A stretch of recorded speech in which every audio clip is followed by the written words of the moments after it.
Hello everyone, today we will discuss types of sentences. There are three types of sentences, that is simple sentences, compound sentences and complex sentences. आज हम इन तीनों का difference भी देखेंगे और ये तीन सेंटेंसेस क्या होते हैं ये भी देखेंगे. तो first one is simple sentences, sentences which contain only one main independent clause, यानी जिसमें सिर्फ एक ही क्लाउज होता है और वो भी इंडिपेंडेंट होता है, उसे हम कहते हैं simple sentences. Example, first is I love samosa, मुझे समोसा पसंद है. तो this is our simple sentence क्योंकि इसमें सिर्फ एक क्लाउज है, वो इंडिपेंडेंट है.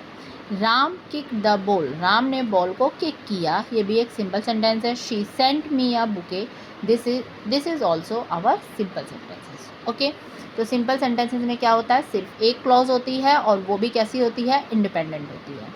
Now second one is our compound sentences. Compound sentences क्या होते हैं, sentences which contain at least two independent clauses, यानी कि अगर एक इंडिपेंडेंट क्लाउज बन गया तो वो हमारा सिंपल सेंटेंस बन जाएगा.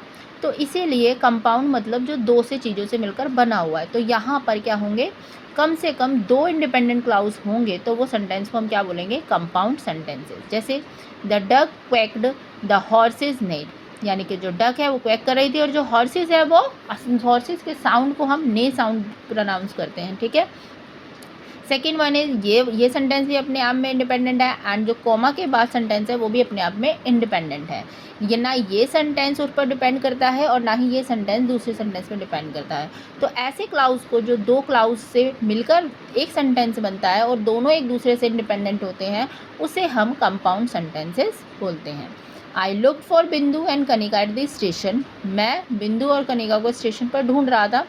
I was at the station, यानी ये सेंटेंस भी अपने आप में इंडिपेंडेंट है and this sentence is also independent in, अपने आप में सेंटेंस क्या है, इंडिपेंडेंट है. ठीक है. Third one is complex sentences. Complex sentences क्या होते हैं, sentences which contain one main clause and one or more subordinate clauses. जिनको इस लाइन का मीनिंग नहीं समझ आया मैं बता देती हूँ.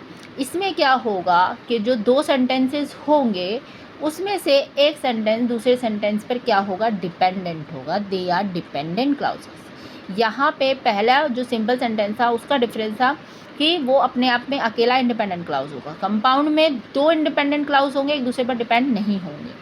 लेकिन कॉम्प्लेक्स में क्या होता है, दो क्लाउजेस तो होते हैं लेकिन वो एक दूसरे से रिलेटेड होते हैं, यानी कि एक के बिना दूसरे का मीनिंग अधूरा होगा. If everyone agrees we will postpone the celebrations. ठीक है, कि अगर इफ़ मतलब अगर एवरीवन मतलब सब एग्री करेंगे तो वी विल हम क्या कर सकते हैं, सेलिब्रेशन को पोस्टपोन कर सकते हैं. Thank you.